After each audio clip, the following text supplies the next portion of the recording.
Shalom, selamat malam. Apa kabar Bapak Ibu yang dikasihi Tuhan? Kita bersyukur dalam anugerah Tuhan di kesempatan malam hari ini. Kalau kita masih boleh ada sebagaimana kita ada. Saya tahu dalam kehidupan setiap kita sepanjang pagi, siang, sore, hingga malam hari ini begitu lelah dengan segala aktivitas hidup yang kita kerjakan. Tetapi saya percaya apapun yang menjadi kelelahan baik secara fisik maupun juga secara mental dan lain sebagainya, itu tidak mengurangi sukacita kita untuk tetap kita bersyukur kepada Tuhan. Oleh karena itu, sebelum kita boleh beristirahat malam hari ini, kita mau bersyukur kepada Tuhan, kita tetap mau berdoa kepada Tuhan. Haleluya. Sebelumnya kita berdoa untuk kita merenungkan firman Tuhan. Bapa, terima kasih buat anugerah-Mu sepanjang pagi, siang, sore, hingga malam hari ini. Kalau kami boleh ada sebagaimana kami ada, terima kasih buat aktivitas, terima kasih buat tanggung jawab yang sudah boleh Tuhan percayakan untuk kami kerjakan di dalamnya. Dan saatnya sebelum kami boleh beristirahat malam hari ini, kami rindu untuk merenungkan firman-Mu. Itulah sebabnya kami buka hati dan hidup kami untuk kebenaran firman-Mu. Berbicaralah buat masing-masing kami ya Bapa. Bahkan dalam kesempatan malam hari ini, kalau ada di antara kami yang sakit, Tuhan sembuhkan. Kalau ada yang susah, Tuhan hiburkan. Bahkan kalau ada di antara kami yang mengalami kebimbangan, ketidakpastian, Tuhan teguhkan hati kami yang ada. Terima kasih Bapa di surga. Terima kasih Allah Roh Kudus, Engkau yang mengurapi setiap kami. Dan saat ini kami siap untuk merenungkan firman-Mu di dalam nama Tuhan Yesus Kristus. Haleluya. Amin. Shalom saudara yang dikasihi Tuhan. Malam hari ini sebelum kita boleh masuk ke dalam istirahat kita, dalam peraduan tidur kita mau merenungkan firman Tuhan. Yesaya pasal yang ke-8 ayat 17 mengatakan, "Dan aku hendak menanti-nantikan Tuhan yang menyembunyikan wajahnya terhadap kaum keturunan Yakub. Aku hendak mengharapkan Dia." Saudara, Allah itu nyata. Tidak peduli apa yang kita rasakan. Mudah untuk menyembah Allah pada saat segala sesuatu berjalan baik. Yaitu pada saat Allah menyediakan makanan, menyediakan teman, keluarga, kesehatan, dan situasi-situasi yang bahagia. Tetapi keadaan tidak selalu menyenangkan. Lalu bagaimana kita dapat menyembah Allah pada waktu keadaan tidak menyenangkan? Apa yang akan kita lakukan ketika Allah terasa jutaan mil jauhnya? Tingkat penyembahan yang terdalam adalah memuji Allah meski kita ada dalam penderitaan.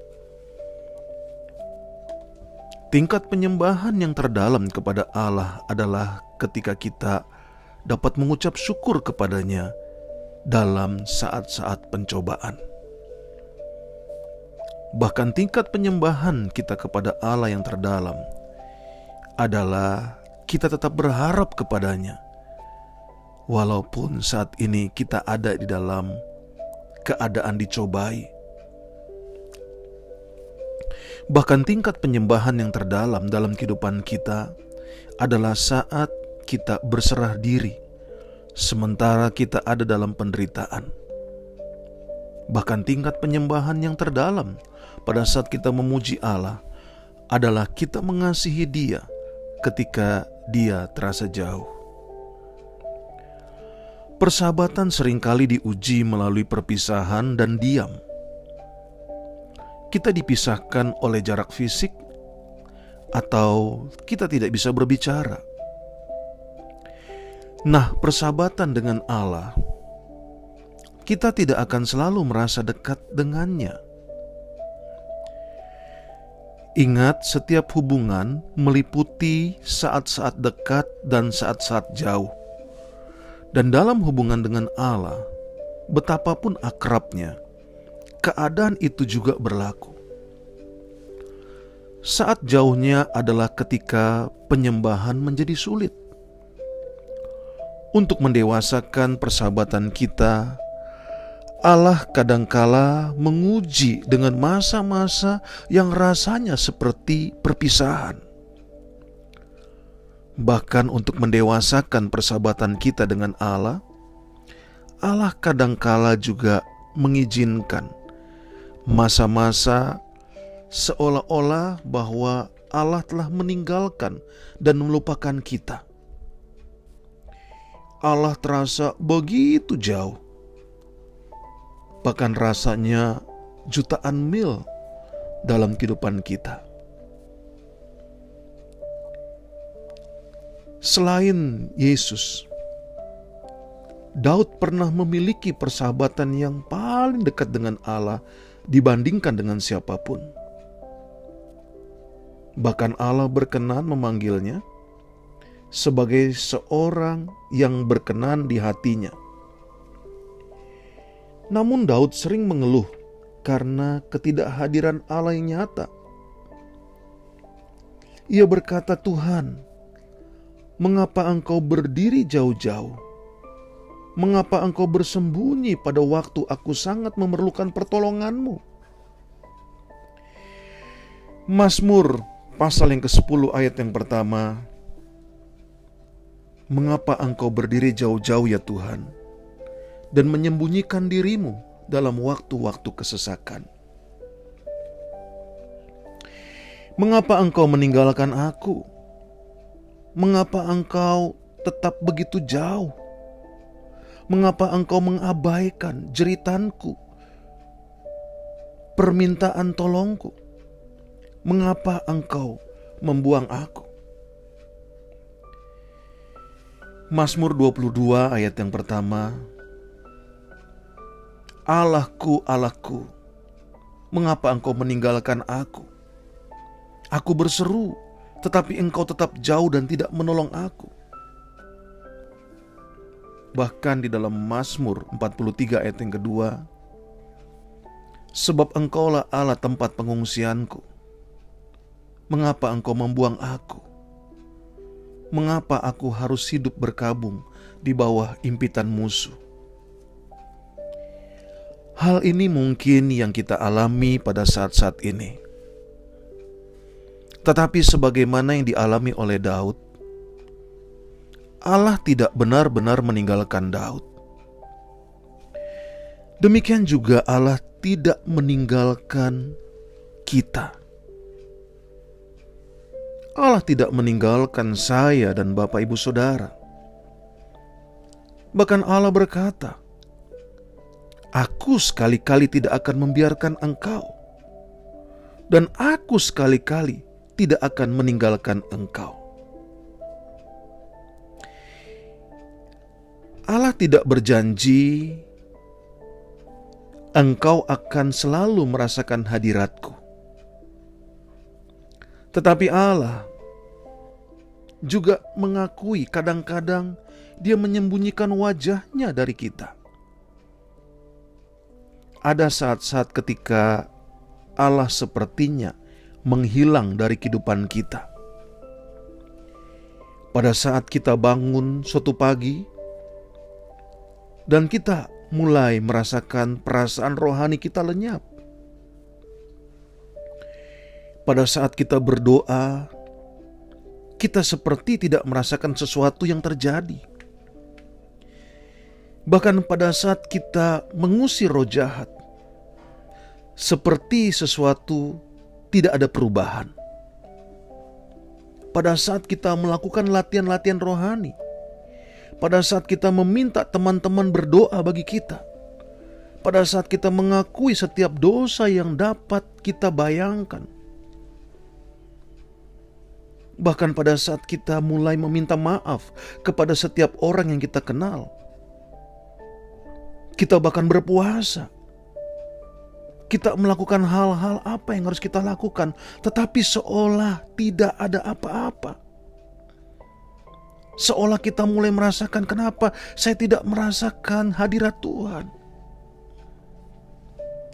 Kita mulai bertanya dalam hati, berapa lama lagi kesuraman rohani ini akan berlangsung? Berhari-hari, berminggu-minggu, berbulan-bulan. Akankah hal ini berakhir? Rasanya seolah-olah doa-doa kita hanya membentur langit-langit dalam keadaan sama sekali putus asa. Lalu kita berseru, ada apa denganku? Saudara, kenyataannya tidak ada yang salah dengan kita. Ini adalah bagian normal dari pengujian dan pendewasaan persahabatan kita dengan Allah. Ingat, setiap orang Kristen pasti akan mengalaminya, setidaknya sekali, dan biasanya beberapa kali. Tetapi dalam kesempatan malam hari ini, bahwa hal tersebut yang menyakitkan itu, yang tidak enak rasanya itu adalah hal yang Allah kerjakan, yang Allah izinkan sebagai hal yang penting di dalam perkembangan iman kita. Amin. Kita berdoa. Bapa, terima kasih. Kami bersyukur akan apa yang menjadi kasih-Mu. Kami bersyukur akan apa yang menjadi anugerah-Mu dalam kehidupan kami. Kami berpegang pada firman-Mu, bahwa Engkau sekali-kali tidak pernah meninggalkan kami. Walaupun ada saat-saat di mana kami tidak merasakan hadirat-Mu, tetapi kami berdiri pada firman-Mu. Itulah yang menjadi keyakinan iman kami. Sehingga situasi apapun yang kami alami dalam keimanan Kristen kami, dalam percaya kami kepadamu, tidak akan tergoyahkan, karena kami berdiri pada firman-Mu.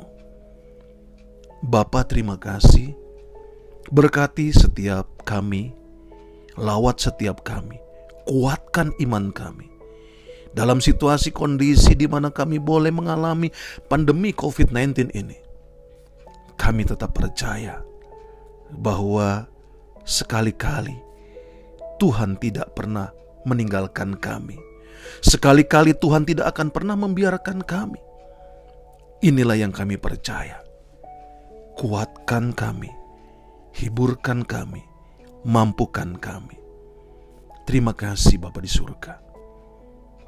Di dalam nama-Mu yang ajaib, di dalam nama Tuhan Yesus Kristus, kami bersyukur. Kami siap beristirahat. Haleluya. Amin.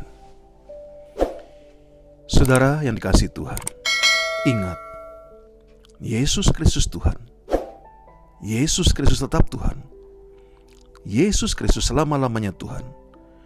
Hanya Tuhan Yesus Kristuslah satu-satunya jalan keselamatan untuk kita sampai dan masuk ke surga. Selamat beristirahat. Tuhan Yesus memberkati. Shalom.